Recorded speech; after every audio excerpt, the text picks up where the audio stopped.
Hey everyone, how are you all doing? So today I'm going to take a look at one of the Game Boys that I picked up a few months ago. Was billed as for repair. I think I tested it in the pickups with batteries and it didn't work, so I need to test with the AC adapter. Yeah, so let's take a look. In case you don't remember, it's dirty, yellowed, the screen protector falls off. So for comparison, you can see, might need to retro bright it. We will see. Put some batteries in just to test again. Oh, and in case you guys forgot it as well, there is definitely corrosion on the battery terminals. So try Tetris. And as you can see, absolutely nothing. So what we'll try instead is the AC adapter route. Now the Game Boy, original Game Boy, is 6 volt, 4 batteries, 1.5 volts each, times 4 is 6, and it is center negative. So you have to remember that. Let's go ahead and plug it in. Oh, there's power. And the screen so far looks good. I don't see any missing pixels.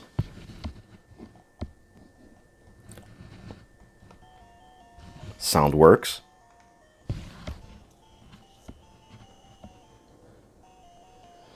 Yeah, no missing pixels at all. That's perfect.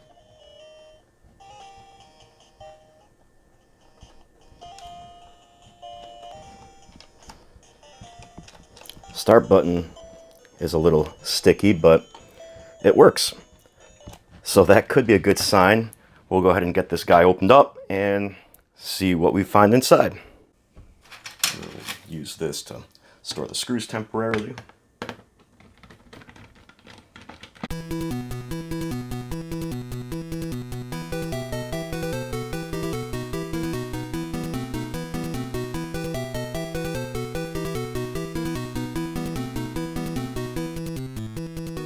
Let's take a look inside.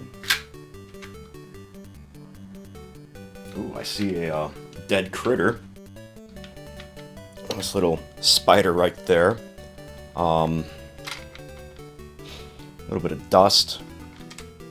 Another little critter there. No initial signs of corrosion, but there could be something on the other side. So I'll have to disassemble it further and take a look. Yeah, we'll go further with it. Excuse the background noise. At least one of the neighbors are doing yard work.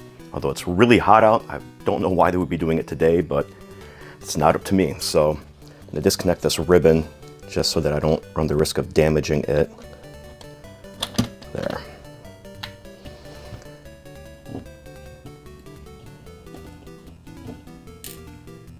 You also might hear the air conditioning kick in every so often. I believe it's just a pH 0, could be a pH 1.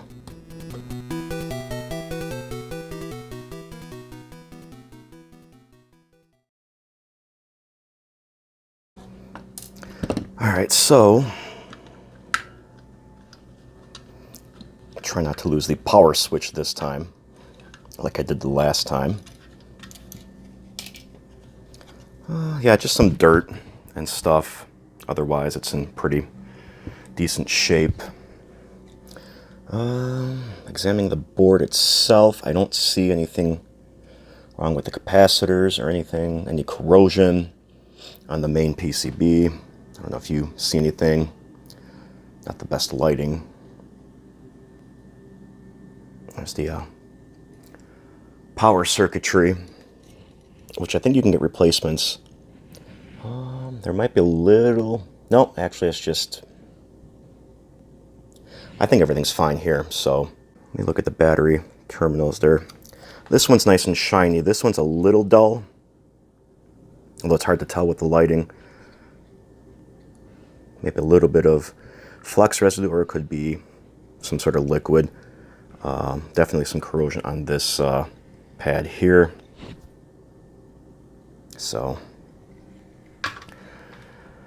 more than likely it's just the battery terminals that are the culprit. They can be replaced, they can be cleaned. I might have some extra ones somewhere as well. Let's take a closer look at the main PCB here, or the screen driver board, I should say. Everything looks okay. Again, a little bit of flux residue here and here, but that's standard. That's from the factory more than likely. I don't see anything else wrong, especially since we already saw a display. But let me take it apart a little further because I got to clean the case anyway, the shell. So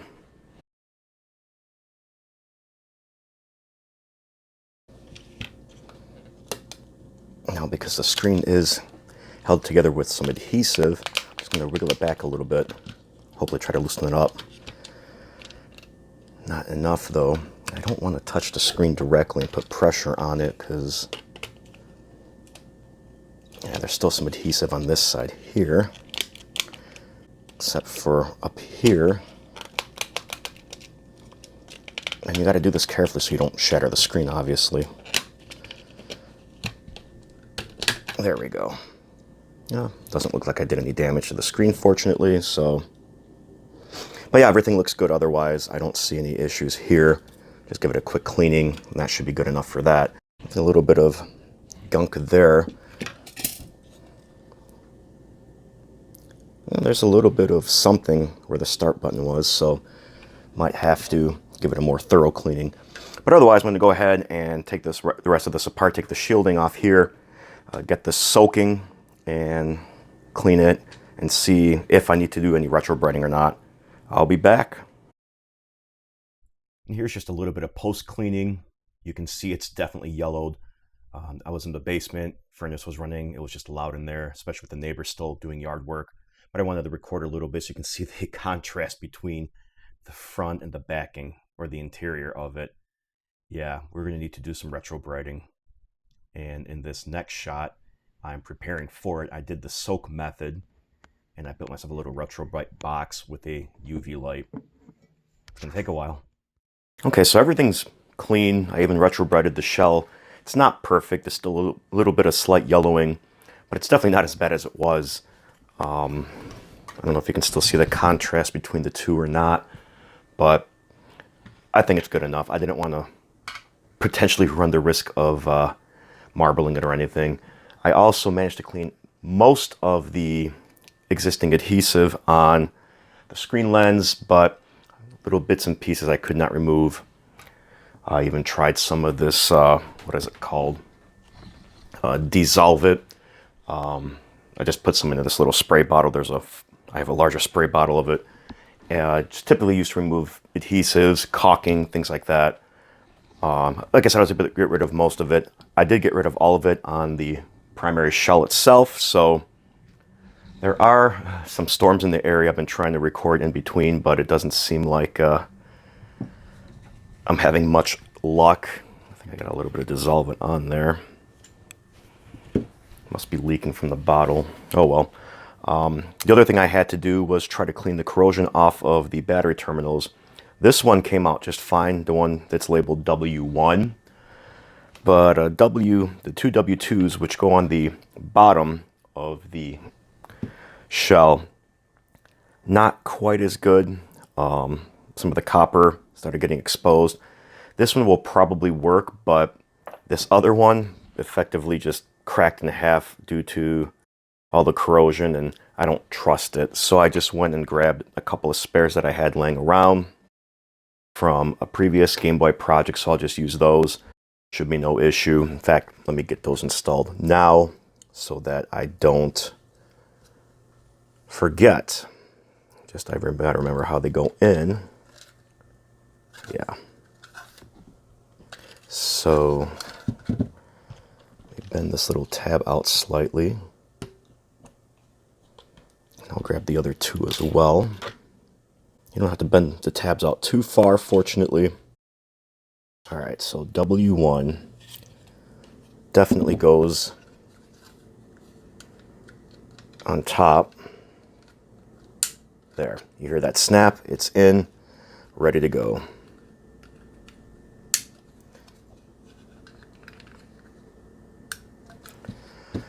So that part's done. And I'll leave the battery cover off for now because I'm going to need to put batteries in later to test everything. So now I've got all the buttons and membranes cleaned as well. We'll get those put in. We'll put the boards back in. All the screws, the shielding, of course, very important. I also managed to find a extension port cover. I didn't retro bright it. I probably will in the future, but for now, I think it's going to be enough. So I'm going to go ahead and just start putting everything back together. Okay, so what I'm going to do next is apply some double-sided tape because, well, all the adhesive was cleaned away. Not that there was anything left anyway.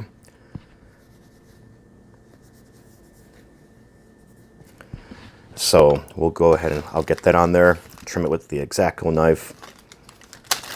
And if this ends up not being strong enough, then I'll buy some other adhesive later. But for now, I think it should be enough.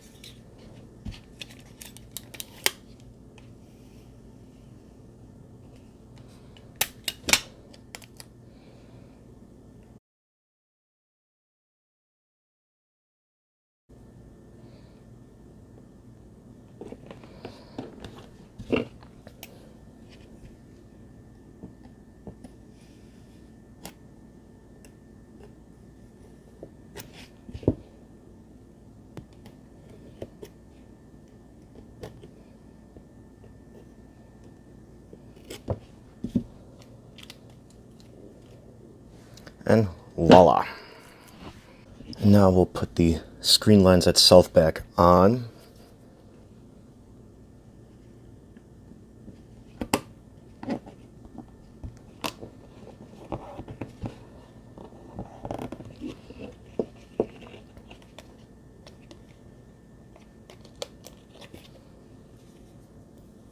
Oddly enough, the adhesive inside that holds the screen board to the inside of the shell, it still has some good adhesiveness to it, so I don't need to do anything with that, and as such I won't. So now we'll go ahead and put the buttons in, the membranes, and then the screen board.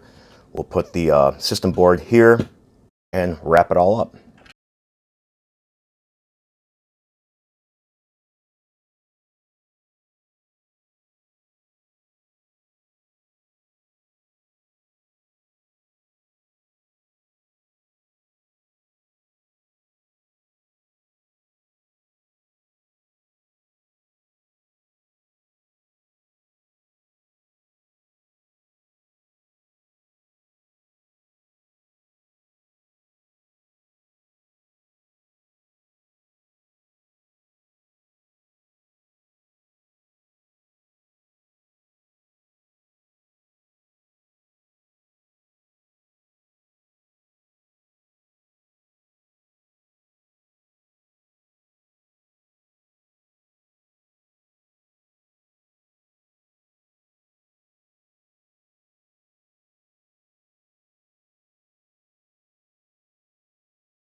All right, now before I finish putting it back together, let's power it on real quick just to make sure everything is working, so that this was all for naught, and we'll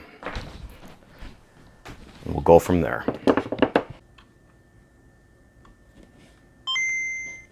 And it's working on battery power, so buttons seem to be working.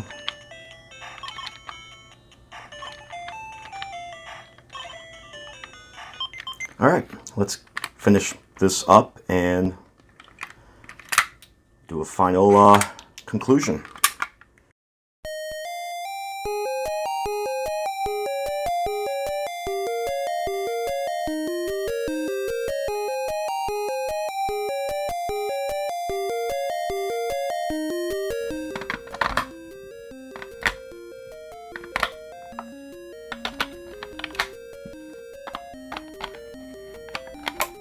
Now you can probably see, because of the glare, the scratching on the lens. It's not quite as bad in person, but if it does bug me, I can always replace it, obviously. So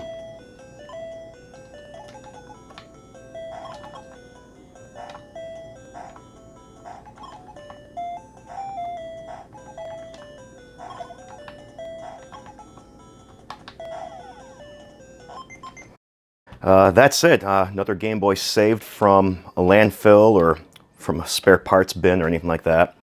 And it'll complement my modded Game Boy very nicely, I'm sure. So if you liked the video, go ahead, hit the thumbs up. And as per usual, if you haven't subscribed yet, go for it. But there's never any obligation. I do appreciate it, though. If you didn't like the video, hit the thumbs down, but please leave a comment below as to why so I can try to use that to improve things going forward. Thanks all, and I'll catch you later.